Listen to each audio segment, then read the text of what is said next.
I'm interviewing Peter Ryson, who's the chair of the Friends of Minet Country Park. Peter, we've heard this week that the council has ended the contract to Arosha, which is the environmental group that manages the park on behalf of the community. Were you aware of this? No, not aware of it at all until last week, in spite of the fact there was a AGM 3 weeks ago where council officers attended and we knew nothing about it.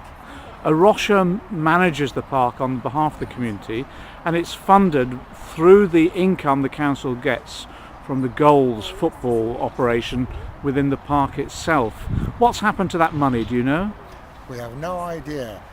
We are suspicious as to what's going to happen to it in the future because, as I understand it, the agreement when goals were given permission to construct their enterprise here was that the money would come to the park forever. Are you worried about the future of the park now? I'm very worried about the future of the park. It's a large open space in the middle of an urban area, and I suspect that some developers might be casting a covetous eye upon it. New legislation is going through Parliament at the moment, and that gives councils more flexibility in the way that they use their open spaces. Do you think this park is now vulnerable for development? I think it's more vulnerable now than it's been for a long, long time.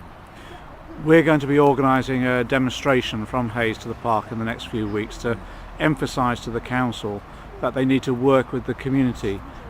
How angry do you think people are feeling now, on the Friends group in particular, about not being told about this cut? I think the Friends themselves are angry.